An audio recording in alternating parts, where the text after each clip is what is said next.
भोजन करिए, हो सकता है कि श्राप दे देंगे। या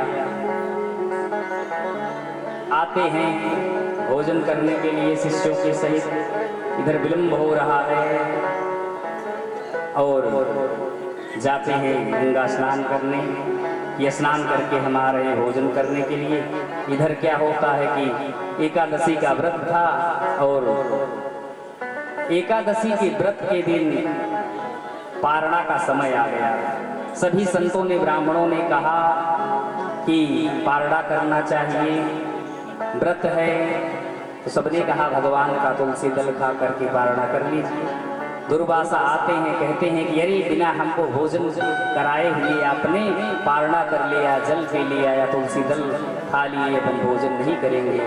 श्राप जैसे ही देने चलते हैं वैसे ही भगवान का सुदर्शन चक्र उनके पीछे दौड़ पड़ता है। शंकर जी के पास जाते हैं, ब्रह्मलोक जाते हैं और नारायण के पास भी स्वयं जाते हैं। नारायण भी कहते हैं हम आपकी रक्षा नहीं कर सकते हैं। कहा प्रभु उपाय तो बता दीजिए। कहा आपने जिनका अपमान किया है उन्हीं की शरणागति को स्वीकार कीजिए। प्यारे भक्तों,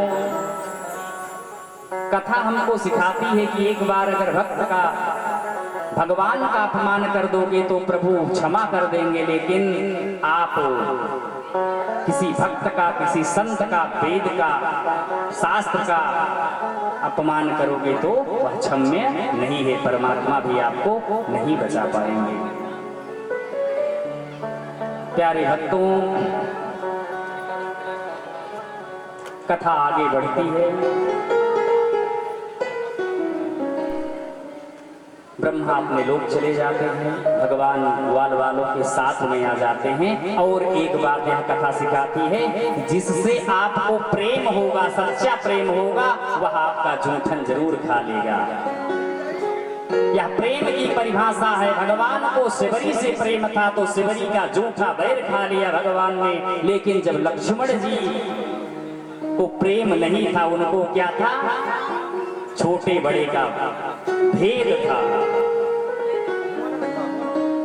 भाव से कोई दे तो खा लेना चाहिए, खाने का भी विधान है। जहां भाव हो वहां साग भी खा लेना चाहिए, और जहां भाव ना हो, अहंकार हो, वहां 56 भोग भी बेकार है। प्यारे भक्तों, शिवरी की कथा आप जानते हैं। छोटे कुल की थी, लेकिन जब भाव था तो भगवान वही प्रेम, भगवान समभाव स्थापित करना चाहते हैं कि जहां भाव हो वहां प्रेम होगा, और जहां प्रेम होगा फिर वहां भेदभाव नहीं होगा, वहां समानता होगी। यह कथा हमें और आपको प्रेम करना सिखाती है, भोजन करना सिखाती है कि भोजन हमें करना कहाँ चाहिए। भाव से जब मिले तो नमक रोटी भी प्यारी लगेगी, अगर कुभाव से मिले तो 56 भोग भी त्याग देना चाहिए हमें और आपको। ये कथा सिखा रही है। आगे कथा जाती है प्यारे भक्तों। असली ब्रजवासी घर आ जाते हैं और सभी घर आए, सारी बात बताते हैं कि कन्हैया ने अघासुर को मार दिया है।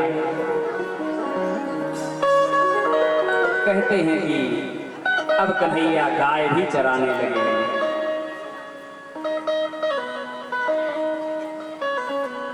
गोपाष्टमी बुधवार का मुहूर्त निकाला गया। कन्हैया जिद करने लगे कि मैया मैं गाय भी चराने जाऊंगा।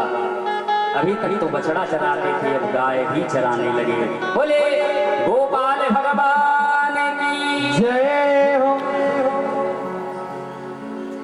भगवान कथा आगे बढ़ती है। बलराम ने जंगल में, बलराम एक दिन जाते हैं, धेनुकासुर का उद्धार कर देते हैं, और उसके बाद में जो धेनुकासुर है गधा बन करके घूम रहा था, उसको बलराम ने मार दिया। जय जय सीताराम कर दिया। बोले बलदाऊ भैया की जय हो। कन्हैया ने आकर के बताया कि हे मैया, बलराम ने गधा मार दिया। बलराम नाराज हो गए, कहा कन्हैया के साथ हम नहीं जाएंगे। भगवान तो यही चाहते थे कि बलदाऊ भैया जब नहीं रहेंगे तो और कृपा करना है। अब मंडली अलग अलग हो गई, पार्टी बन गई। कन्हैया आज यमुना के तट पर गए हैं गाय चराने के लिए काली दाह पर, और वहां गेंद खेल रहे हैं। क्या खेल रहे हैं? सभी मिल करके, हम और आप भी बचपन में जब, अब आप लोगों की बात तो हम नहीं जानते, लेकिन हम बहुत गेंद खेले हुए हैं, हमको बहुत अच्छा लगता था। बच्चे भी खेलते हैं, और दादा बाबा तो गिल्ली डंडा खेलते थे बचपन में। गिल्ली डंडा का ही दूसरा जो प्राकट्य है वो गेंद और बैट, बॉल बैट बना हुआ। तो कन्हैया ने एक बार, दो बार इधर उधर धीरे धीरे 1 रन 2 रन लिया, लेकिन भगवान ने जब तीसरी बाल को खेलना शुरू किया तो जोर का शॉट मारा और जा करके छक्का लग गया और जमुना जी में गेंद चली गई। बोले कृष्ण कन्हैया लाल की प्यारे भक्तों, कथा कहती है कि त्राहि त्राहि मच गई और श्री रामा की गेंद थी। श्री रामा जिद करने लगे कि कन्हैया गेंद लेना है और वही गेंद लेना है। कन्हैया ने कहा कि वह गेंद मैं आपको बाबा से दिला दूंगा। कई बार जिद किया। कन्हैया ने कहा ठीक है, अगर तुमको वही गेंद चाहिए तो मैं यूं गया और यूं आया। कदम के वृक्ष पर चढ़ करके जोर की छलांग लगाते हैं और सीधे कालिया दाह में कालिया लोक को पहुंच जाते हैं। बोले कृष्ण कन्हैया वहां पर कालिया नाग जो है वह सो रहा है। पत्नियां पहले मिलती हैं, कहा कि पहले तो सुंदर छवि को देख करके मुग्ध हो गई, देखती रही कुछ समय तक, और उसके बाद में कथा कहती है कि फिर जब पत्नियों ने कहा कि आप चले जाइए, आप बहुत सुकुमार हैं, आप यहाँ कैसे आ गए? अगर हमारे पतिदेव आएंगे तो फिर आप के लिए अच्छा नहीं होगा। कन्हैया ने कहा हम उन्हीं से तो मिलने आए हैं, कहाँ हैं? उन्हें बुलाइए।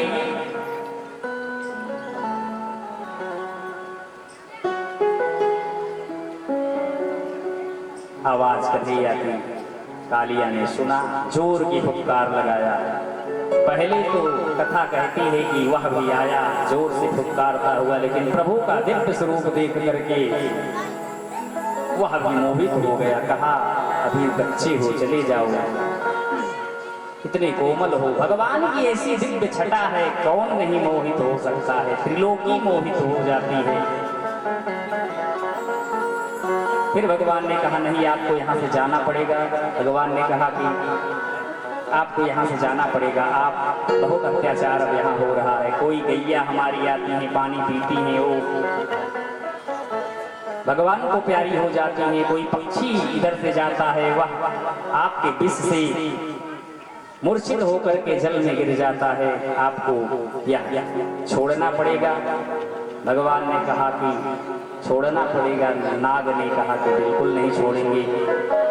कहा कि जा रहे हो कि नहीं? जैसे जोर की फुफकार कालिया मारता है, भगवान उसके फड़ों पर चढ़ करके तांडव करने लगे, और इस तरह से तांडव भगवान कर रहे हैं कि मानो अब उसके प्राण निकल जाएंगे। बहुत सुंदर नृत्य कर रहे हैं। जिधर भगवान को काटने के लिए जो फड़ उठाता, उसी पर भगवान एक पैर रख देते कूद करके।